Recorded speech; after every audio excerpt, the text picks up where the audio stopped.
Hi there, welcome to my views and news. Two news stories. Firstly, Ethiopia sent a direct message to Egypt through the UN, where Ethiopia representative directly addressed Egypt. Ethiopia has been accusing Egypt of destabilizing the Horn of Africa.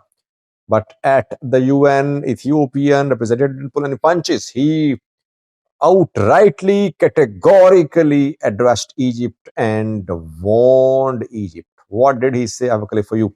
Secondly, viewers, Jawar, where is he? Did he visit Ethiopia?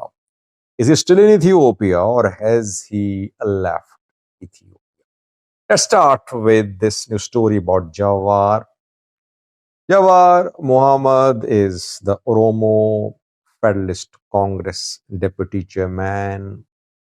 The man played a key role in the removal of EPRDF, dismantlement of EPRDF government.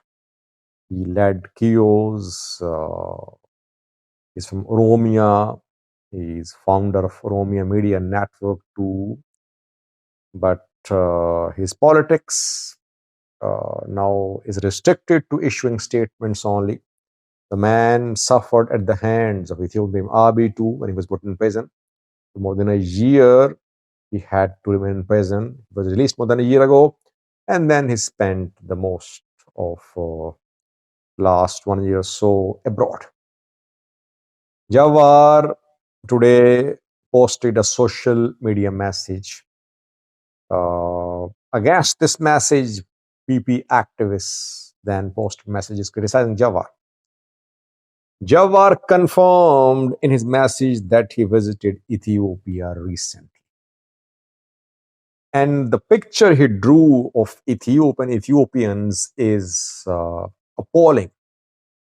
He says that officials are dumb, people are blind, people are suffering in Ethiopia. Not just in, he said, in urban areas, he saw people suffering economically. One can imagine what would be happening in villages. Economic cost is too difficult to be handled by people. Government officials don't care. They have no interest in solving people's issues. Economy going down, country getting weak. People are suffering. This is the type of picture he drew in his social media message. But he confirmed his visit. It means that Jawar visited Ethiopia recently. After this message, I contacted people and I got confirmation that he was in Addis Ababa recently. But he has departed Ethiopia now. Will he attend Iricha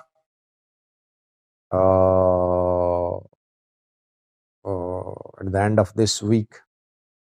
Not clear. It's not clear. Reportedly, he has departed Ethiopia. That's what I've been told.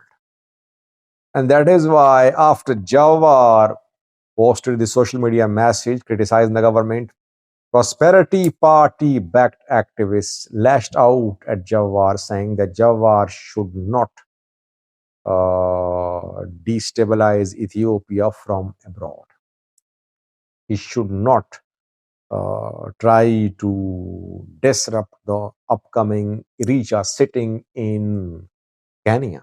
It means that Jawar has returned to where he came from. He returned to Kenya, it seems, but he did visit Ethiopia.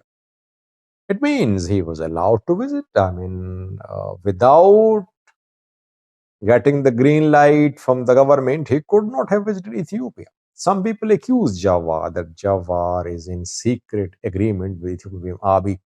He just issues statements for his political survival. He doesn't want to die politically. That is why he just keeps social media busy. Otherwise, internally, he is on one page with Ethiopian PM. Others say that Jawar is helpless. He cannot lead a public movement. The day he tries to lead a public protest, he'll be put in prison. He already suffered in prison. So that is why it's better for him to leave the country and wait for the right time. When the time will come, he will come to, when the time comes, he'll come to Ethiopia. There are two different opinions about Jawar's strategy. But it seems Jawar did visit Ethiopia recently, obviously allowed by the Prosperity Party, and then he returned. We'll see if he attends Iricha. Last time, I think he attended Iricha.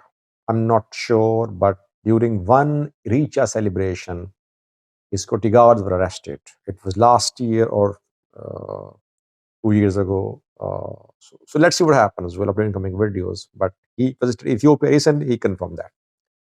Secondly, we have Ethiopia sent a direct warning to Egypt through the UN, where Ethiopia representative leveled allegations against Egypt. The Ethiopian representative at the UN said that Egypt should know that its policy of creating instability, backing armed groups, insurgencies in River Nile countries won't pay now. Egypt will have to talk. This is the right time for Egypt to sign Cooperation Frame Agreement, CFA. It is going to take effect next month. Ethiopia committed to dialogue. It is ready to talk to Egypt about GERD, but Egypt must follow international law. It should not violate international law. And basically, the Ethiopian representative asked Egypt that Egypt should not continue its military expansion in Somalia. It should stop its military activities in Somalia because it is destabilizing the Horn of Africa. But Ethiopia showed its resolve that it will continue its dam operations. It won't stop. It won't sign any legally binding agreement. It is only committed to cooperation framework agreement, which Egypt is not interested in signing. So deadlock between Egypt and Ethiopia over GERD continues. And this deadlock is now leading to a proxy conflict through Somalia between Ethiopia and Egypt. Take a listen to what representative of Ethiopia said at the UN about Egypt and Egyptian role in the Horn of Africa and GERD. Take for watching. On the basis of equity.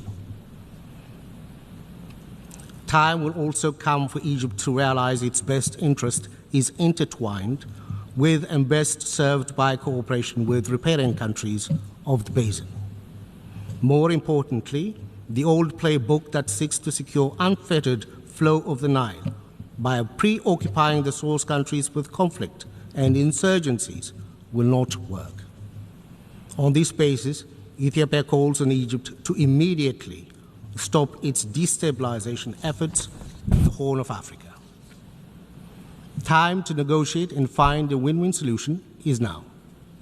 We urge Egypt to choose the path of negotiation and the path of international law.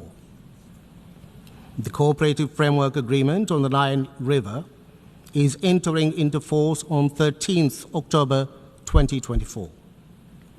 Egypt has the golden opportunity to return to peaceful conduct of its relations with the Nile River riparian states. Egypt is thus encouraged to ratify the CFA and play a constructive role in regional development.